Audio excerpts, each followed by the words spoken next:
বাংলাদেশের এই অভ্যন্তরীণ রাজনৈতিক কাঠামোটা খুব গুরুত্বপূর্ণ জায়গা, যে সেখানে আমরা দাঁড়িয়ে আমাদের সিদ্ধান্ত গ্রহণ করতে পারছি কিনা।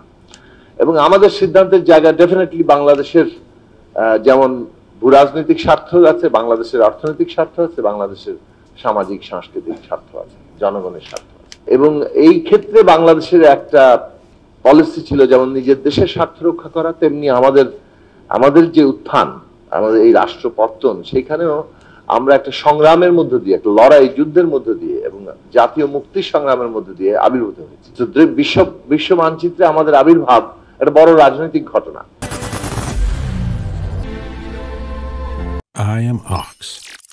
আমাদের দেশ যত শক্তি কম বেশি থাকুক সেটা তো আপেক্ষিক, কিন্তু এই যে পলিটিক্যাল ঘটনাটা সেটা একটা বড় ঘটনা, যে কারণে বাংলাদেশের একটা অঙ্গীকারও ছিল যে দুনিয়া ব্যাপী আমরা সমস্ত মানুষের অধিকার, মুক্তি এবং তাদের জাতিগত আত্মনিয়ন্ত্রণ, এই সমস্ত প্রশ্নগুলোতে আমরা তাদের মানে যাকে বলে যে পাশে থাকবো। তো সেটা প্যালেস্টাইন হোক, আর সেটা মানে আমাদের পার্শ্ববর্তী যে কোনো দেশের যে কোনো জনগোষ্ঠীর মুক্তির সংগ্রাম হোক। তো সেটা একটা নীতিগত অবস্থান। বাংলাদেশ আসলে ভূ রাজনীতির জটিল ইয়েতে কোন ট্র্যাপের মধ্যে মানে পড়বে অথবা পড়ছে কিনা, অথবা কোনো ইন্টারেস্ট গ্রুপ তারা ক্ষমতাকে সুযোগ পেয়ে এই ধরনের দিকে পরিচালিত করছে কিনা, সেটা নিয়ে খুবই সতর্ক নজরদারি দরকার। যে আমরা কোন ফাঁদে পা দিচ্ছি, আমরা কি আসলে জাতীয় সিদ্ধান্ত গ্রহণ করছি, নাকি আমাদের এখানে কেউ কোনো বিশেষ উদ্দেশ্য নিয়ে সুযোগ পেয়ে কোনো একটা জায়গাতে আমাদেরকে টেনে নিয়ে ড্র্যাগ করে নিয়ে যাচ্ছে। এইটা খুব গুরুত্বপূর্ণ প্রশ্ন। ন্যাশনাল সিদ্ধান্তের জায়গা তো মানে ডেফিনেটলি আমরা নেব, যাতে করে যেটা আমাদের জাতির, আমাদের দেশের ইন্টারেস্টের সাথে যুক্ত, ডেফিনেটলি অন্য কোনো কার প্রতি হার্মফুল না হয়ে। মানে আমরা দুনিয়া ব্যাপী দেখছি একটা আগ্রাসী নীতি তো আছেই, সেই আগ্রাসী নীতির সমর্থক বাংলাদেশের হওয়াটার কোনো তার নৈতিক পজিশন নাই। ফলে সে যে জায়গায় যেতে চায় সেখানে হচ্ছে যে তার নিজের ইন্টারেস্টের ভিত্তিতে এবং অপরাপর দেশের কিংবা অপরাপর জনগোষ্ঠীর স্বার্থের জায়গাটাকেও সেখানে তার একটা পারস্পরিক স্বার্থ বিবেচনার জায়গা থেকে।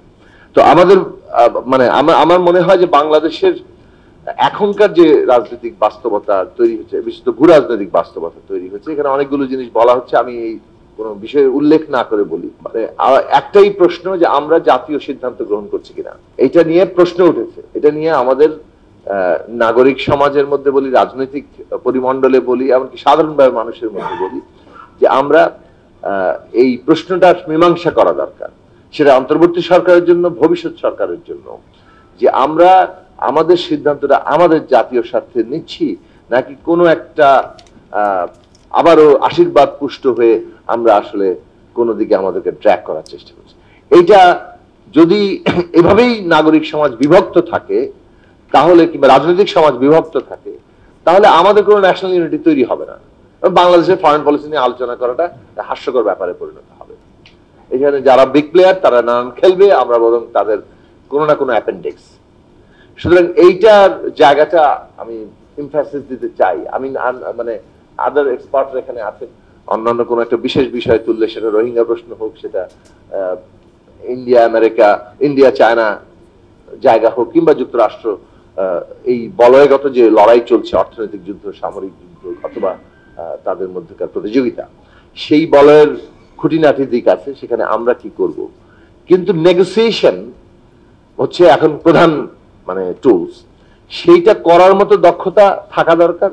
আর সেটা কোন লক্ষ্যে করা হবে, ন্যাশনাল ইন্টারেস্টে করা হবে নাকি কোয়ার্টারের ইন্টারেস্টে করা হবে, কারো অ্যাপেন্ডিক্স হয়ে করা হবে, this is the basic decision. এই বেসিক ডিসিশনে বাংলাদেশের রাজনৈতিক যে আকাঙ্ক্ষা জনগণের তৈরি হচ্ছে, সেটা হচ্ছে আমাদের জাতীয় ইন্টারেস্টটা আমরা যাতে রক্ষা করতে পারি। তো তার জন্য যদি সংগতিপূর্ণ পলিটিক্যাল কাঠামো আমরা করতে পারি, তাহলে হয়তো জাতীয় ইন্টারেস্ট রক্ষা করার জায়গা আসবে।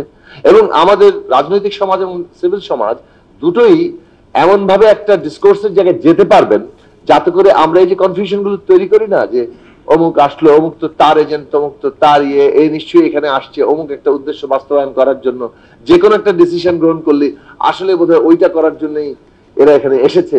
এই যে একটা প্রবণতা আছে, তখন চট্টগ্রাম বন্দরই ধরুক আর করিডোর ধরুক, যে কোনো ইস্যুতেই মনে হয় যে আসলে এটা একটা সরকার বোধহয় কারো কারো পারপাস সার্ভ করার জন্য অথবা কারো স্টুজ হিসেবে এখানে একটা ভূমিকা নিচ্ছে। এই যে 54 বছর ধরে আমরা এই যে রাজনৈতিক মানে চলছে, এইটার অবসান না হলে বাংলাদেশের সামনে যে চ্যালেঞ্জ এবং বাংলাদেশের সামনে যে বিশাল সম্ভাবনা, কোনোটাই আমরা মোকাবেলা করতে পারবো না।